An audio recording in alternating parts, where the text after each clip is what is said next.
It's 5 p.m. Good evening and welcome to Hot Edition on 392.7 FM. We are live in Tamale on Kesmi 107.1 FM. We're also live on YouTube and Facebook on 3FM 92.7. I am Kemini Amano. Tonight, Parliament's Minority Caucus questions government's economic management prowess as Finance Minister readies himself to submit a mid-year review of the budget on Thursday. Tonight, the debate starts here on Hot Edition. The third part of this argument is that the arrears problem that this government first complained about and tried to paint the NPP black on, the arrears problem is not gone away. More on that later. Also coming up, NPP flag bearer Dr. Muhammadu Bawumia visits incarcerated Chairman Wontumi at the Nsawam prisons as Deputy Attorney General responds to the party's concerns on this development. And later, the NDC suspends Ewutu Senya East Chairman as tensions rise within the rank and file of the governing party within the constituency. Tonight, we're live in the constituency. Also this hour, a growing push for the introduction of Chinese as a language of study at the lower levels of education, and it's receiving pushback as some question the intent of this policy. It's Hot Edition live on 392.7 FM. I am Kemini Amano. Be a part of the program as you watch us live on YouTube and on Facebook, 3FM 92.7. Let's bring you the summaries now. Noura Mohammed is here with us. First in the summaries, lawyers of the former National Food Buffer Stock Company Limited, Hanan Abdul Wahab Aludiba, have pleaded with the Accra High Court to dismiss what they term as a fundamentally and fatally defective charge sheet against their client. In court on Wednesday, July 21, lead counsel Godfred Yebuadami moved the application, seeking the charge sheet to be struck out. Also, Deputy Attorney General Dr. Justice Sremsai has explained why the state chose not to spend additional public resources searching for the second accused, Kwame Intri, in the Wontumi Samreboy illegal mining case.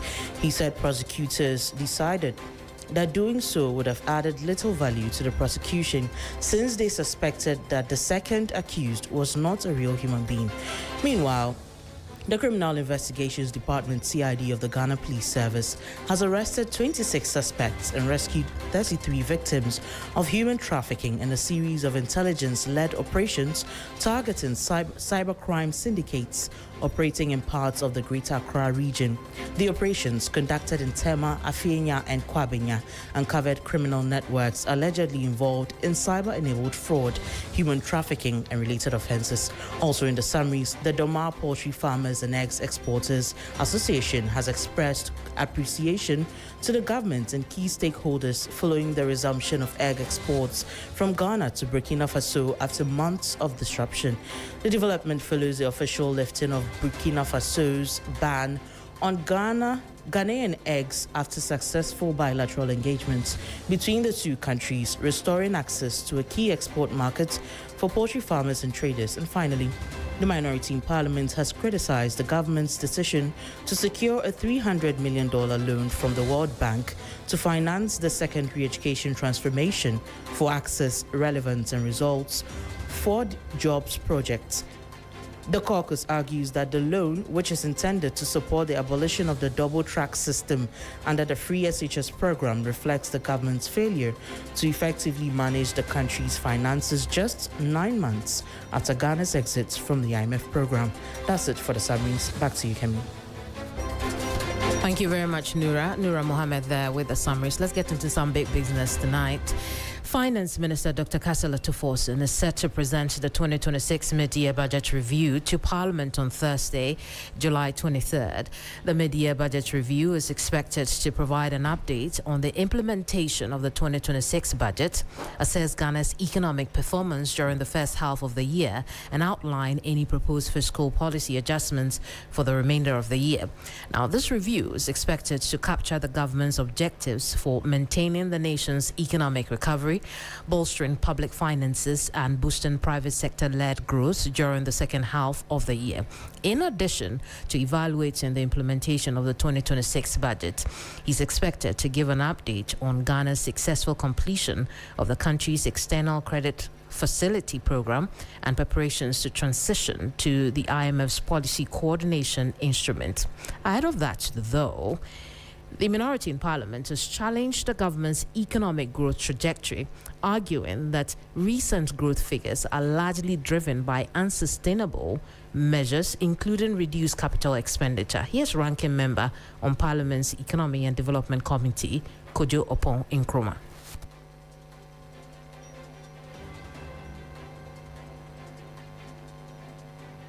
How the headline numbers are being manufactured and whether they can last, and what they have cost the ordinary Ghanaian.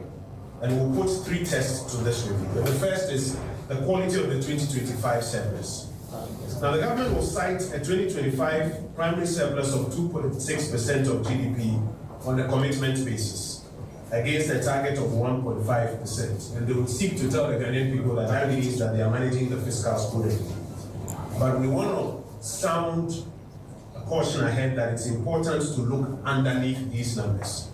You will find that revenue has missed the revised target by about 4.7%, and the surplus was delivered because expenditure was compressed by 13.8% of GDP. In plain language, the government did not out-collect its target. It rather underspent its expenditure targets. Savings from delayed capital execution are not structural reform. They are only a postponement of things that they will have to do at the end of the day. The second issue is something that the first quarter of 2026 confirms as a pattern. Now, the government's own data, through what the Bank of Ghana has just released ahead of the MPC, shows that first quarter spending is about 62 billion against a target of 78 billion. That is 21.2% below target. Capital expenditure is 41% below target. This is a government that says that its focus is a big infrastructure project out of which it will create 800,000 jobs. And they are 41.9% below target on capital expenditure.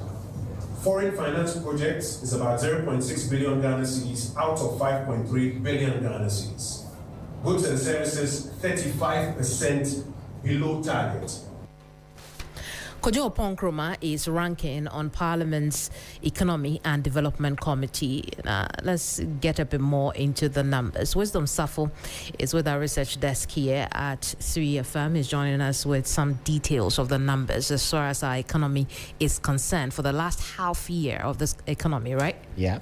So what are you learning from the numbers? Did we meet our targets? Well, it depends on how you look at it. But, we have a popular adage that says that if the fundamentals are weak, the exchange rate will expose you. Very familiar adage. Very familiar. And it's because if you look at the Ghanaian economy, it's centered around the exchange rate. When the city is doing well, it fits into every single economic indicator. So I'm going to start from the exchange rate. We started this year around 10.6, that's 10 cedis, 60 pesos to the dollar. We are currently around 11.5. And I'll explain how come we got to that 10.6. If you recall, in 2025, we had some intervention from the Bank of Ghana in the economy in supporting the city, about $10 billion injected into the economy. And that's what led to that 10.6 Ghana cedis to the dollar that we had last year. But now we are hovering around 11.5. And it's largely due to the Middle East conflict, because if you realize anything that tend to shake the international market, especially the oil markets, because if you look at our import bill, importation of crude, importation of fuel constitutes a large margin. So if the prices are increasing, it means that you need more dollars to get this crude from the international markets. Then your city becomes very shaky. So that's one of the most important things you have to take note. And for the first half of the year, realize that it's the start of the year, a start of a new business season, a start of a new financial year for most of the companies. So most of the importation and the business transaction happen within this first half of those years. That's why we had a slight slight increment from the 10.6 to somewhere 11 Ghana cedis by mid-March. So in all, there has been some fluctuations, all right, but still it's within the 10 to 12 Ghana cedis range that President Mahama said last year that the true value of the cedi rests between 10 to 12 Ghana cedi. That's for the exchange rate aspect. But, I said earlier that when the exchange rate triggers, it also has effect on all the other variables. Absolutely. We talk about inflation because inflation also determines the policy rate. So you see, the economy is very interesting. So let's talk about inflation figures. So if you look at our inflation figures, we started somewhere from June 2025 where we had 13.7% inflation, headline inflation year on year. We are currently doing 5.3%. But there was a continuous decline for 12 consecutive months to somewhere around 3.4%. 3.2% by March 2026, that's this year. And this is largely due to the performance of the cedi, as I mentioned earlier, because the cedi was doing very well. And you look at our imported inflation, it is about 45% of our headline inflation. So if you are getting importations lower, your prices of imported goods are becoming lower, it means that your headline inflation will decline. So that's what caused the steady decline in the inflation figures. We had the lowest around 3.2%, and there was a steep rise again because of the cedi. So anything that happens to the cedi will also have an effect on our inflation figures. And again, our debt portfolio. Again, our external debt is dwindling because one, the cedi was doing well last year.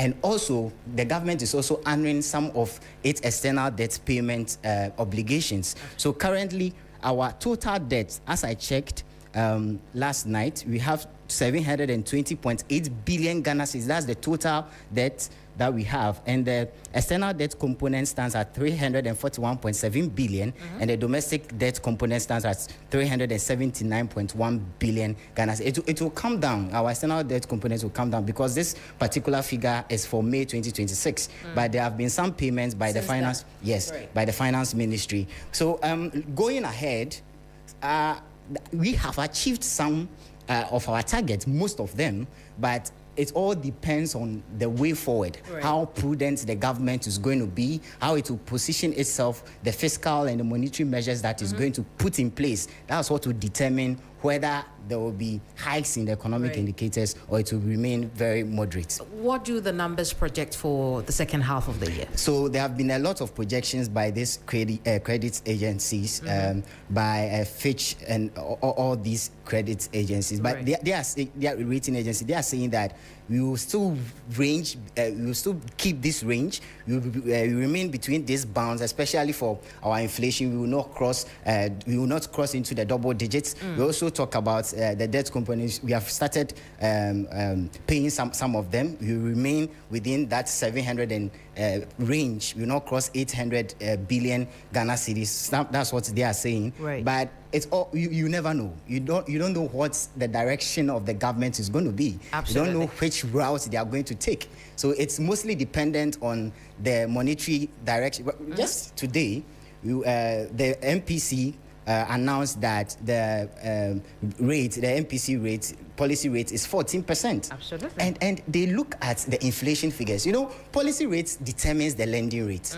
And the lending rate will determine how much you pay as the interest for the loan that you are going to take from these banks. Indeed. So when there is more money in the system, people have purchasing power. When they have purchasing power, they follow these goods, and these goods also appreciate in terms of prices. Their prices hike. So when you have a lot of money chasing fewer goods, prices will increase. So when the Monetary Policy Committee sits, they look at all these measures before they set these policy rates. So the coming days looks very interesting. Very interesting, and it's only a matter of hours we hear from the Finance Ministry.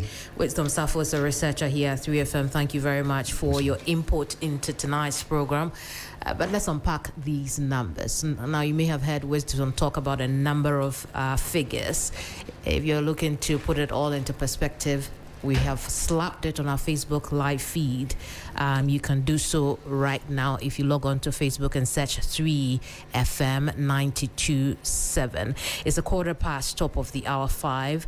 Let's bring in now tax expert Julius Jima to help us unpack all of these things that we've heard and what our expectations should be for tomorrow. Julius, I appreciate your time tonight here on Hot Edition.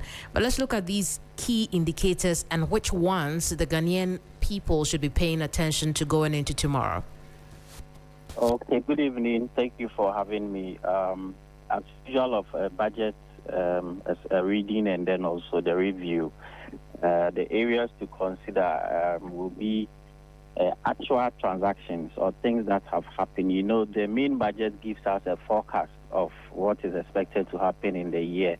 Now that the year has traveled to about half of the year, we should be able to expect that we'll be getting reports of actual things that have happened. So areas to expect is, or one of the key areas is our revenue performance, because that is the lifeline for the country. So how much our revenue, that is our tax revenue plus any other grants that forms up of a key revenue, how much we have recorded at the end of, let's say, half of the year. And then again, if we want to do comparison, we can equally compare to same year last year. So last year, 2025, June, what is the comparison? I believe that is where the conversation we'll be looking at tomorrow. Absolutely. And I want us to start something tonight. In your assessment of government's performance for the first half of the year, did the government meet its own targets? Well, it is interesting to note that unfortunately our revenues have not been performing as expected.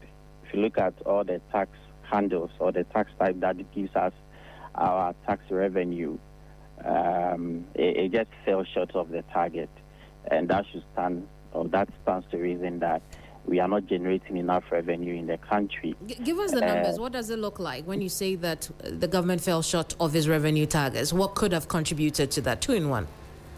Okay, so if you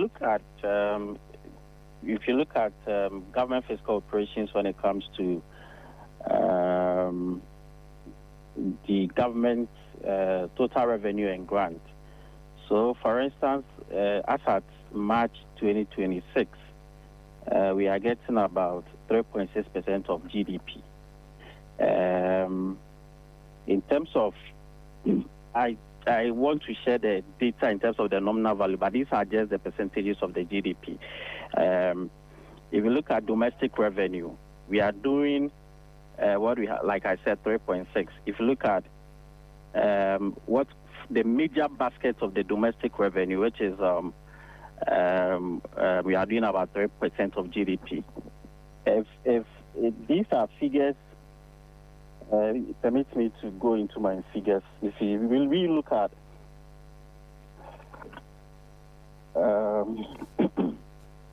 well, I can see you're flipping through your pages to get to those figures. Julius Jima is a tax expert. He's joined us on the occasion of our countdown to the mid-year budget to review in Parliament. Now, the question I've been putting to him has to do with his assessment of government performance and whether or not we already hit our targets or we are yet to.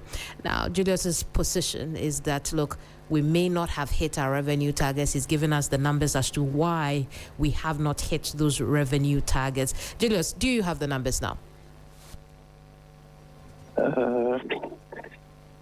Perhaps we should move away from that while you still flip through so I'll come back to the numbers, the nominal numbers, so that we can get the discussion. Absolutely. But the point you're making is that we could not hit those revenue targets. What could have been the driving force behind that? So we realized that generations are not coming with regards to our income taxes, our VATs, property taxes. Little we are getting this time around from grants.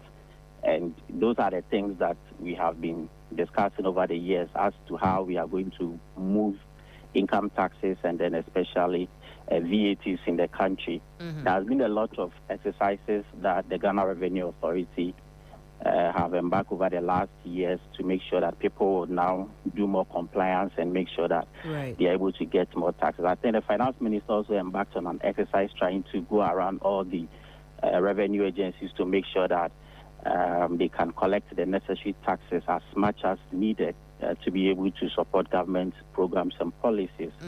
These are the things that is currently happening. We have discussed the informal status of our economy, and then also, as a result, we are not able to get more from the system.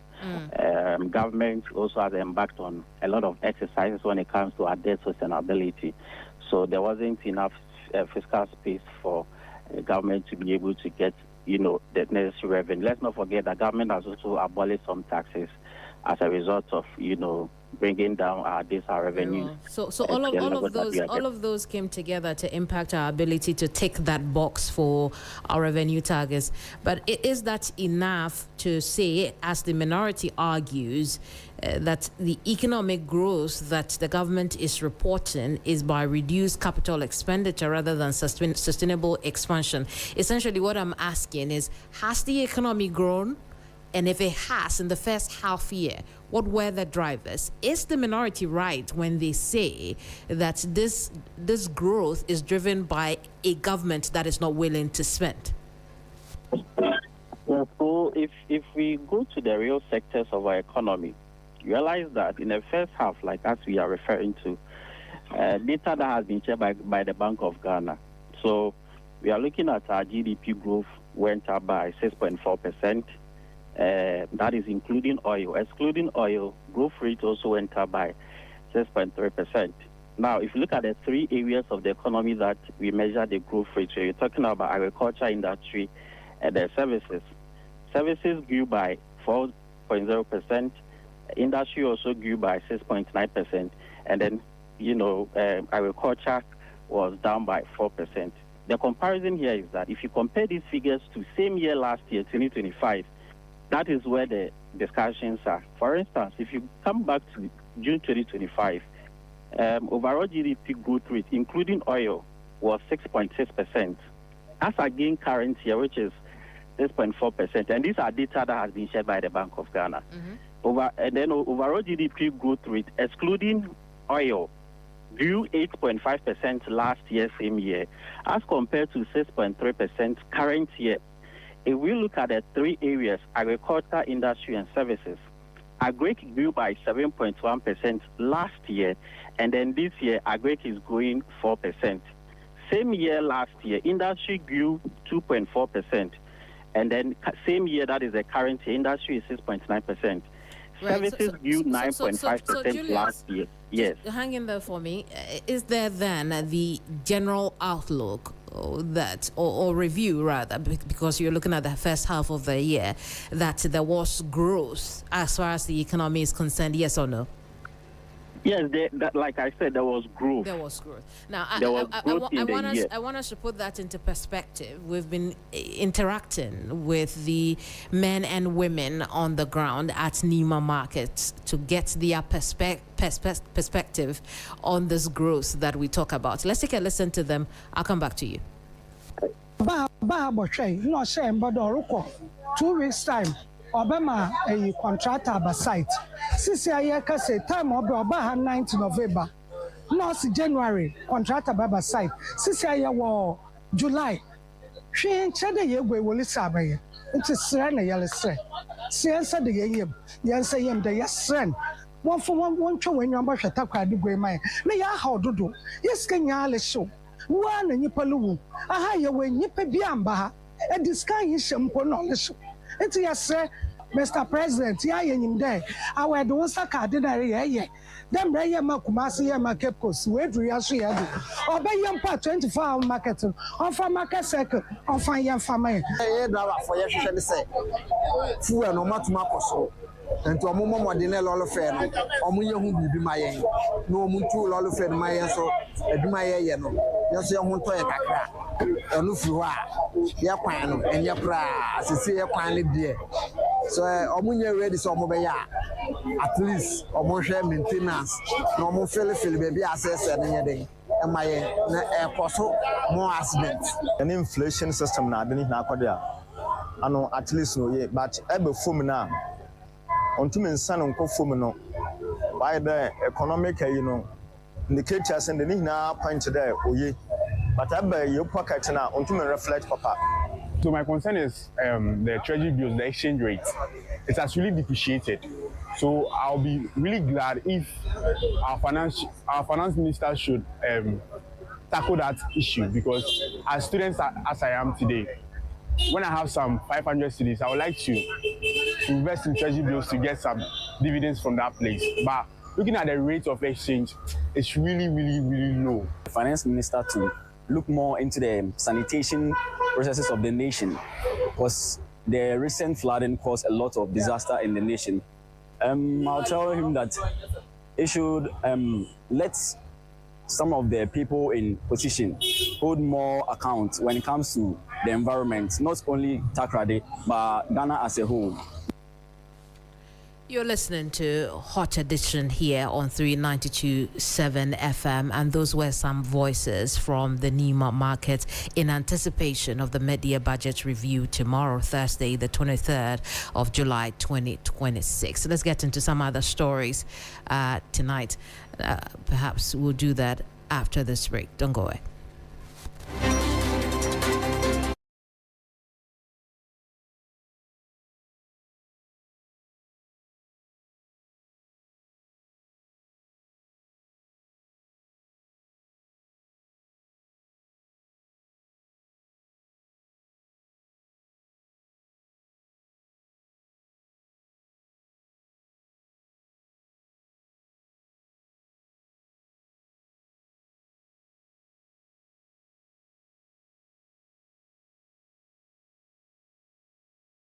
Welcome back. You're still live on Hot Edition here on 392.7 FM. We're also live on Kesmi in Tamale. I am Kamini Amano. Let's turn attention to some partisan politics news tonight.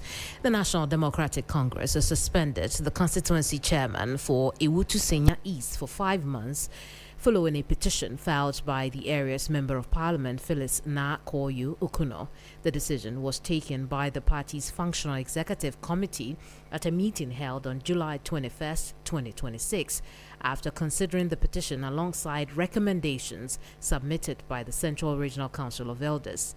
According to a letter signed by the NDC General Secretary, Fifi Fiavi-Kwete, the committee found sufficient grounds to invoke Articles 48.4 and 48.6 of the party's constitution, leading to the immediate suspension of the constituency chairman.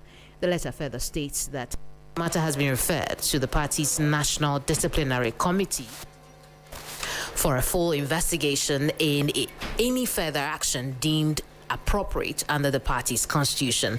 Now, during the 5-month suspension, the chairman has been directed to refrain from performing any official duties or exercising any authority as constituency chairman until the disciplinary process is concluded on the party issues further directives. Now, the letter copied to the Central Regional Chair, the Ewutu Senya East Member of Parliament, the Regional Chairman of the Council of Elders, and the Constituency Secretary also urged the suspended chairman to treat the matter with the seriousness it deserves. The party has not publicly disclosed the specific allegations contained in the petition yet.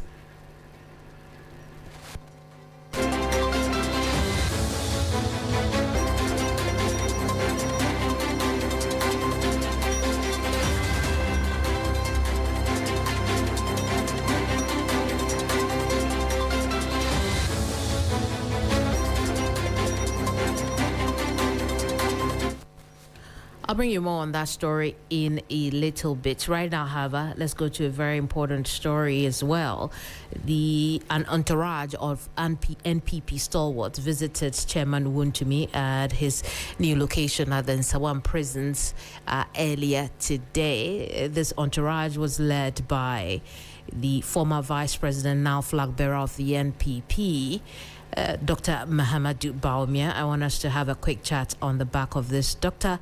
Palgrave Boache Dankwa speaks for Dr. Mahamadou Bawumia's team, and he's joining us here with details of that visit. Dr. Boache Dankwa, thank you very much for your time. Thank you very much for the opportunity. Absolutely.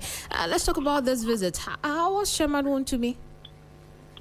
Well, very well. The flag bearer of the new Patriotic Party, and presidential candidate for the new party, Alhaji Dr. Mahmoud Bawumia, led the delegation to visit him this afternoon at Sawam prison. In the delegation was the minority leader, Afenyo Markin, the deputy minority leader, Honorable Patricia PJ, the general secretary of the party, the MPs from Ashanti region, the Eastern Regional Chairman, and a few other dignitaries that went to visit him. I must say that the former chairman of the party as well, the Honorable Chairman Blay, was also there. I see. What was the purpose of this visit?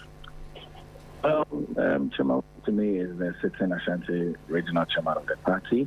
He is a member of the party. He is to be visited. The purpose was to encourage him, to let him know that the party is standing with him, that the party is going to do everything in their power to appeal the sentence that has come, and to encourage him to be strong as we know he is, and to let him know that he has the overwhelming support of the party and the leadership of the party in these very difficult times. I want to talk about the flag bearer of the party who engaged with Chairman Wontumi. What did he say to him? So Dr. Alhaji Bawumia's message to Wontumi was to encourage him to remain strong and to remain steadfast in these very troubling challenges, to remember his God, and also to let him know that we are going to do everything within our means as a party to appeal the sentence. I see. And you know, we had to go all the way there to say that to him. We've had when time. People go through very difficult challenges, you must show love, and that is one aspect of it. And so, the caring leader, Alhaji Dr. Mahmoud Bawumia, needed to marshal all of us to prison. You don't think that was an important visit? You don't think that it is important for members of the political party to sympathize with Chairman within these difficult times? If you have someone in someone prison, wouldn't you visit the person? Even in the hospital, wouldn't you visit the person? And so humanity demands that you show love and care during very deep, difficult times. So what is the message that the party, the flag bearer, will want people to understand by this visit? What is the message you're putting across? The message is that Chairman is still a member of the party. We care about him. We are going to stand with him. We are going to support him. The General Secretary has already intimated to the entire Ghanaian people that we are going to appeal these convictions and guilt and sentences. And so we still stand by those messages, but it's to let Chairman know that we are with him. He's not alone. We are standing with him. Speaking of appeal, you must have heard the Deputy Attorney General that in the state's opinion there is no basis for appeal as far as the Summer Boy case is concerned. How does that come to you? It's the greatest apology that can come from my senior community of learners that one should not appeal. Everyone has a right. He didn't say you shouldn't appeal. He said. Well, that is the interpretation of what. That's the interpretation. I would even wish that you had held his comment on those. To be honest with you, between me and I, Kemeni. To be honest with you, okay. I mean, I would have wished that he would have his comment on that, because everyone has the right to be able to appeal a sentence. So if the Attorney General is saying that. I mean, in summary, there's no need to appeal this. I mean, really, what are you trying to say? I would really deal with, and community needs to be real about it. Someone is in jail, okay, for a crime that is not caused. He's not being jailed that he's involved in galamsey. He's being jailed because he has facilitated people to go and do illegal mining there, which is also fault. How do you use circumstantial evidence in an issue like this? So I would have wished that the Attorney General, the Learned Deputy Attorney General, would have held brief on this, rather than saying that you should not go and appeal. Why don't you go and appeal and it's overturned? Unless, of course, they are trying to say that the entire judiciary is made up of political people, or the government is controlling the judiciary. I'm not sure. I'm going to correct the point. He didn't say that you cannot appeal. He says appeal is the right of everybody. But there is no basis.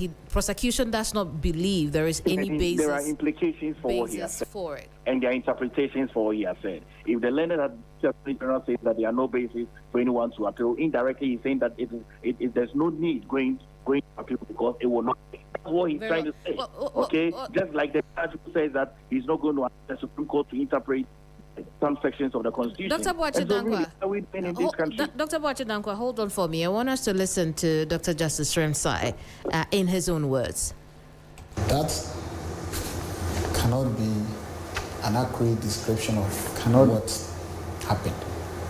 I mean, this is a case which has been tried fairly with a lot of the discretion during the trial exercised in favor of the accused person. The question is, if this is a political persecution and they believe strongly, that means that you believe strongly that you are innocent, right?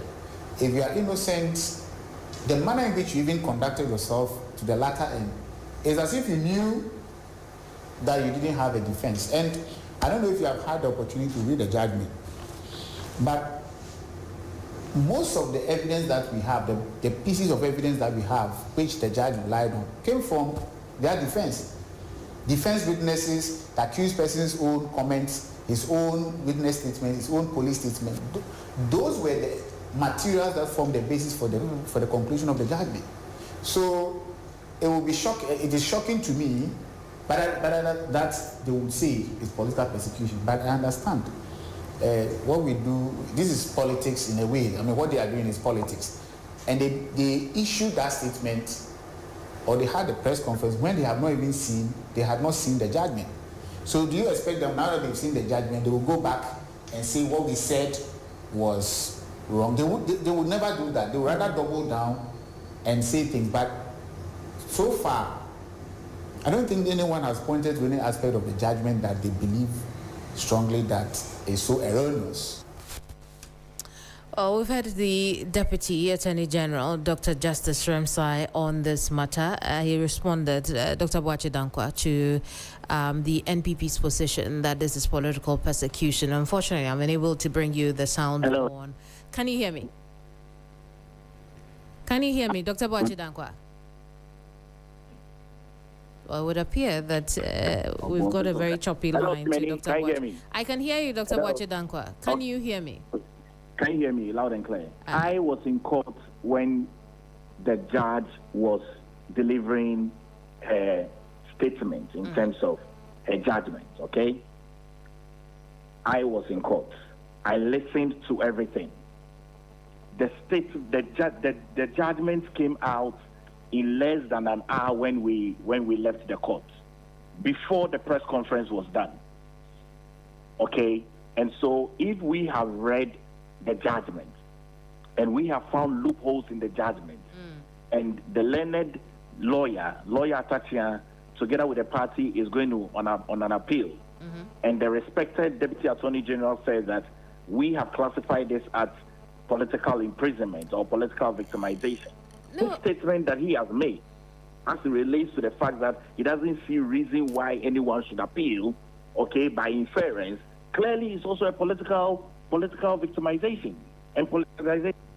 I don't know how you're drawing that conclusion. If you want to stay on justice, okay, if you want to stay on the premise of justice, then everyone should have a right to appeal. And I would have encouraged the Deputy Attorney General to say that I would encourage the NPP to go on an appeal. And indeed, he did say that. But the point I'm making is that the Deputy Attorney General at no point said that Chairman Wontumi shouldn't and cannot go for an appeal. Let's agree that he's not saying that. Thank you for clarifying. It's okay. It's fine. We would make an appeal. I appreciate that. But there are two other cases against Chairman Wontumi. Since you're on the subject of solidarity with your party chairman, the regional chairman in the Ashanti region, let's talk about those two other cases. How do you think that would end, especially now that the Deputy Attorney General tells us, look, in that Exim Bank fraud trial as well, we have rejected the initial proposal in the plea bargain? Kimani, the matter is in court.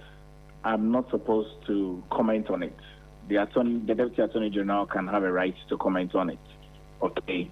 He has stated that they are rejecting the plea bargain, but we haven't gone back to court. Okay, we haven't gone back to court on the Exim case.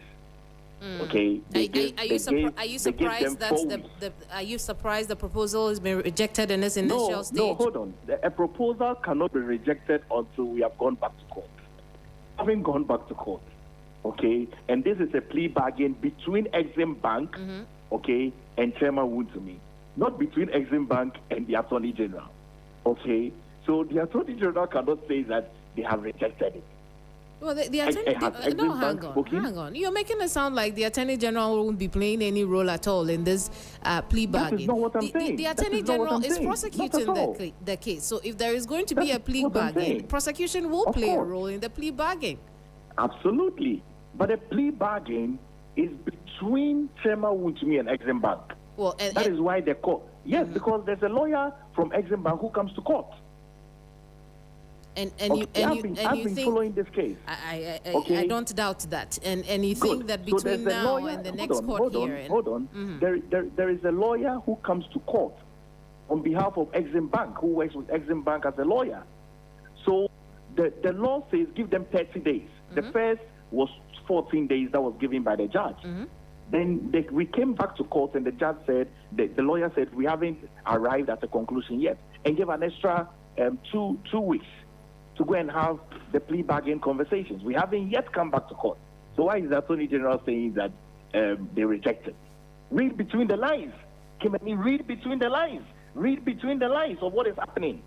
And all of us must be responsible citizens to be able to call wrong when it's wrong. I thought these issues are discussed in court. I thought we should wait for the court findings before we come and make a conclusion. But if conclusions are arrived before, then we all should be worried. I'm not sure. I mean, Kimani, I'm worried. I don't know, but I'm sure when you close and go to sleep on your bed, you will be worried as well for this country. I'm worried, I'm troubled, I'm concerned. Dr. Well, we could go on and on and on, absolutely, but we'll leave it here Maybe for now. We can have coffee and talk about it later. We'll leave it here for now. Thank you so much. Dr. Paulgrave Boache Dankwa speaks for Dr. Mahamadou Bawumia's campaign team. And we've just been looking at that trip to Nsawam prisons today to visit and solidarize with the Ashanti Regional Chair of the party, who's now incarcerated at the prison in Nsawam. Chairman Wontumi. Now, I wanted to go back to that story around the NDC because we know that as of now, the National Democratic Congress has suspended its constituency chairman in the Ewutu-Senya East constituency for 5 months following a petition filed by the area's Member of Parliament, Phyllis Nakoyo Okunom.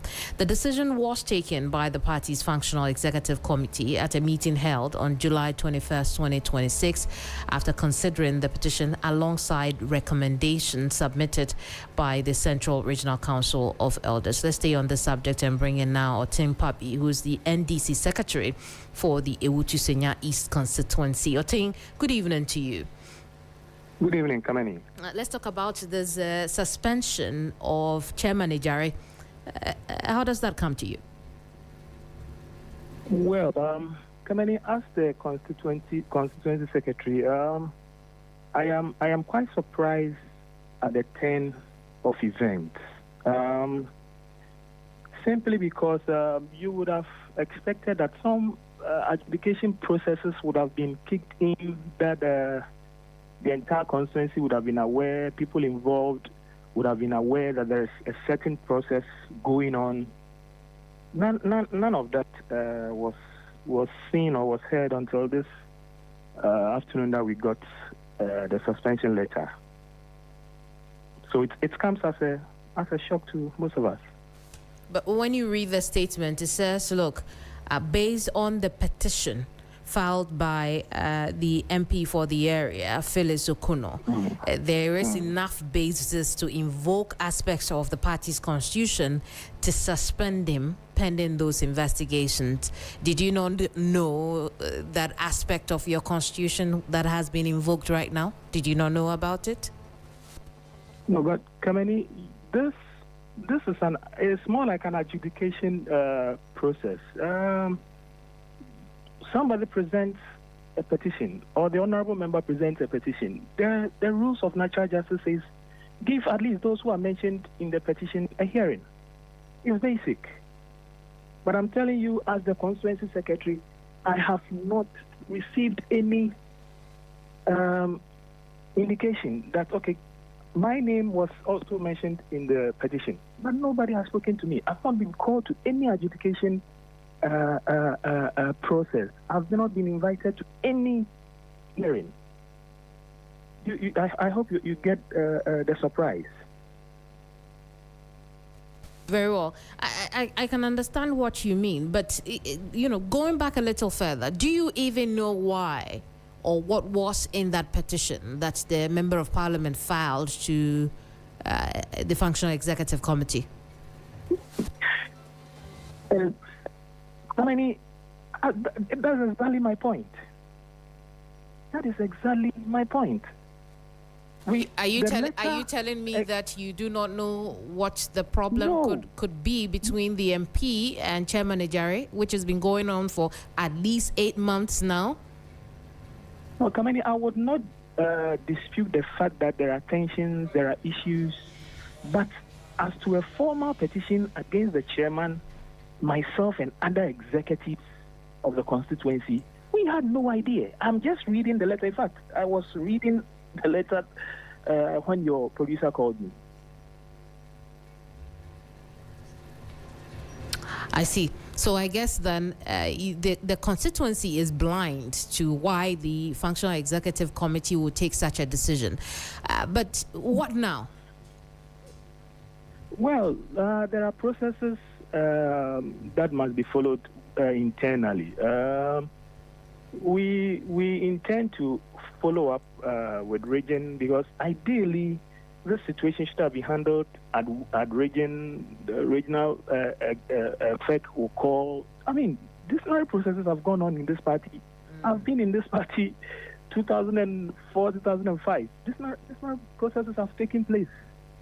We usually refer to the region. Region handles it. If it feels that it must go, then the process follows as our constitution says. But this really comes as a surprise, because the region has not informed us of any adjudication process that has taken place that has resulted in any further petitions being sent to national. I hope you get me, Kameni. It is quite surprising. We are all surprised. At least we would have dealt with it at the region. Then the processes is going on, and then. But the tensions at the Wutusenya East branch of the NDC has been going on for a while. As executives, what did you do about it? Kamani, there are several things that we've done to region, to national. You see, this thing did not start today. That is why some of us were of the opinion that probably national should have called the entire constituency executive committee, sat all of us down together with the honorable MP, with stakeholders, and listen. For us, that would have been best, because these issues have been going up. Recently, what even flared up the entire thing was a purported spokesperson of the MP going on a national TV and then claiming that the chairman wanted to marry the MP, and the MP refused. I mean, things unheard of. You get it? So you would think that probably the national would have adopted more of a reconciliatory stance than this rigid disciplinary stance that for some of us it's a bit short of due process. Very well. We'll leave it here, Otin Pabi. Thank you so much. Otin Pabi is the NDC secretary in the Ewutu-Senya East constituency.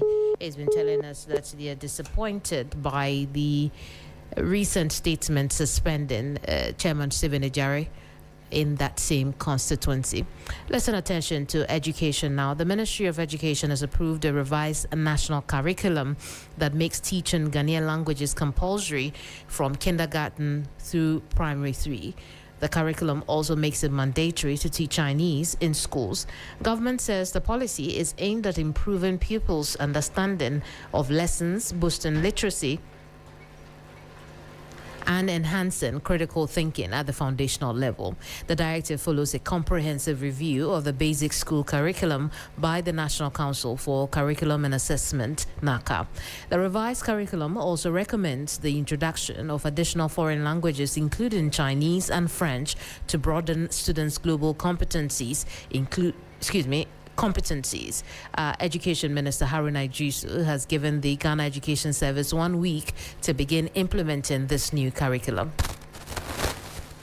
In its manifesto, they indicate that it was going to review the school's curriculum and bring on board certain new national priority areas. So with that in view, fortunately, based on the curriculum review cycle, we found out that the KG to P6 curriculum was due for review. And so we started the process, Honorable, by first evaluating the current curriculum to identify existing gaps, and then also to determine if we are to incorporate these new priority areas, how we're going to do so. Because before we even started the work, there were parents and many other people talking about the fact that our primary school curriculum was overloaded with so many subjects. And so we have to be careful in dealing with that. Our evaluation really came up with certain gaps, especially having to do with mathematics and then English, because when we compare the global proficiency framework, we found that there was Well, we apologize for the wrong voice inserts there. In later broadcasts, we'll bring you the Education Minister on this new curricula. You're listening to Hot Edition on 392.7 FM. I am Kemini Amano. Will now make way for some sports news with Sefa Andrews.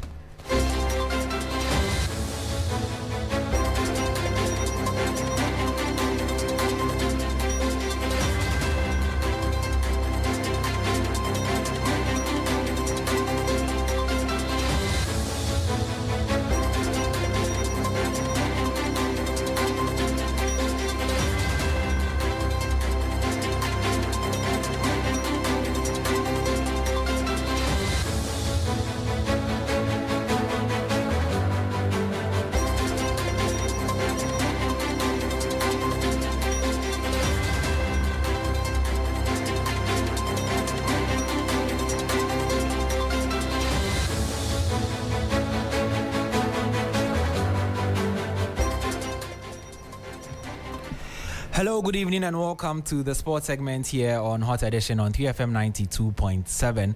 Let's start off from the Women's African Cup of Nations, which is slated to commence on July 26th in Morocco. Now, ahead of the competition, CAF President Patrice Motsepe has announced that the prize money for this year's Women's African Cup of Nations has been increased to $2 million.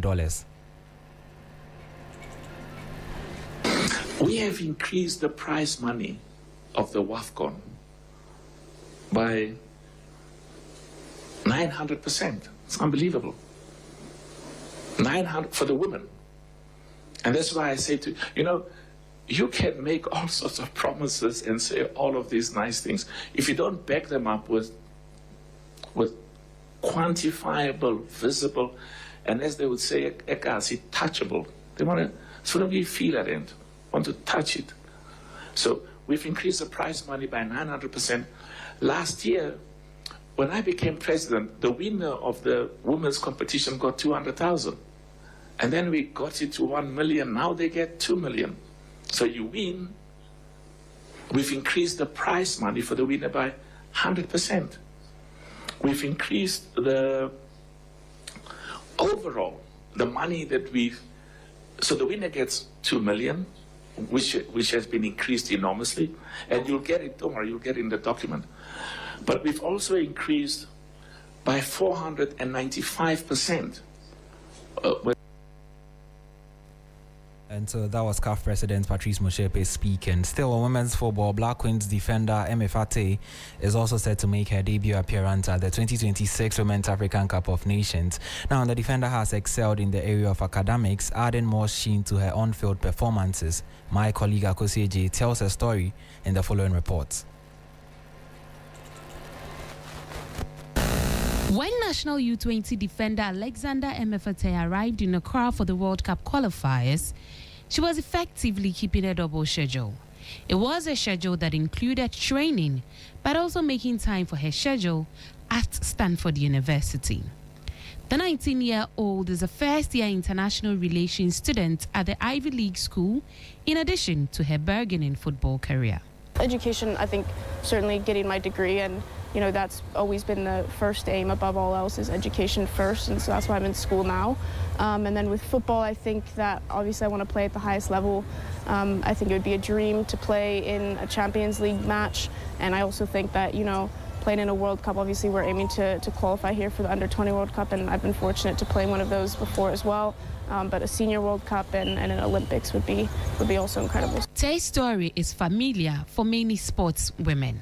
Michelle Aluzi, a 2024 WAFCON champion and player for Chicago Stars FC, successfully combined her football career with her role as a cancer research technician. World 200 meters champion Gabby Thomas is a highly educated American track and field star holding a bachelor's degree from Harvard University in 2019 in neurobiology and global health, and a master's degree in public health epidemiology from the University of Texas Science Center at Houston in 2022. She excels in athletics and academics, focusing on health equity. These stories provide great inspiration for Tay. Where I go to school in the United States, maybe to explain a bit, I go to Stanford, which is in California, and in the U.S. they have like 3 tiers of sport, I guess. So you could maybe compare it to, like, you have the Premier League in the UK, and then you have like the Championship is the next level, and then I think you have like League One or whatever. So like in the U.S., Division 1 would be like the top, and then you go Division 2, Division 3. So where I'm at Stanford, we're a Division 1 team, and so we play in the NCAA, which is like a collegiate association. So we play against other Division 1 schools, and so I'm fortunate enough. I think my team right now, we're a bit smaller because we're out of season, but usually we'll have about 28 people on the team. So I've got 27 other girls around me, and we're all extremely, driven and studying at one of the best institutions in the world, and also playing soccer at the highest level, playing football at the highest level. And so I think that is certainly an example to me every day.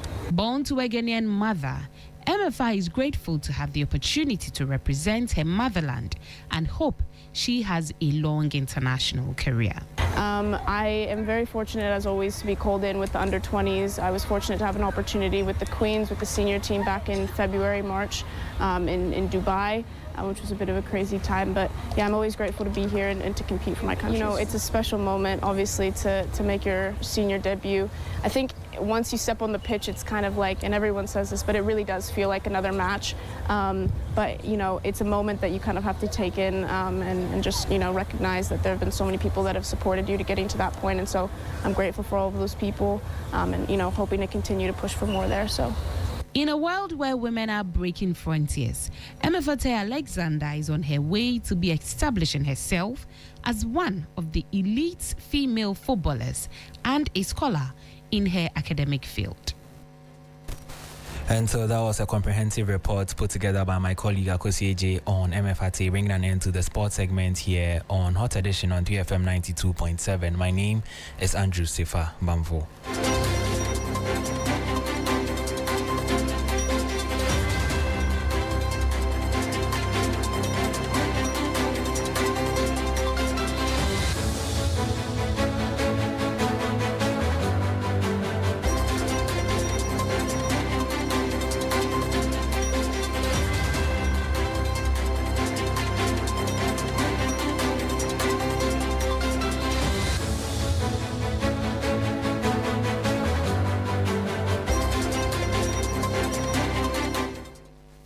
Thank you, Safa, for the sports news. You're still here on Hot Edition Live on 392.7 FM. And just before we go, a quick recap of our top stories this hour.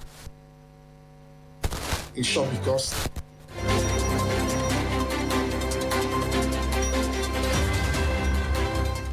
Parliament's Minority Caucus questions government's economic management prowess as Finance Minister readies himself to submit a mid-year review of the budget on Thursday. Also, we brought you the story about how the NPP flag bearer, Dr. Muhammadu Bawumia, visited incarcerated Chairman Wontumi at the Nsawam prisons as Deputy Attorney General responded to the party's concerns on this development. Also in the news, the National Democratic Congress suspends its Ewutu Senya East chairman as tensions rise within the rank and file of the governing party in that constituency, and then a growing push for the introduction of Chinese as a language of study at the lower levels of education, receiving pushback, some questioning the intent of the policy. That'll be all this hour. Thank you very much for your company the last 60 minutes here on Hot Edition. I am Kemini Amano.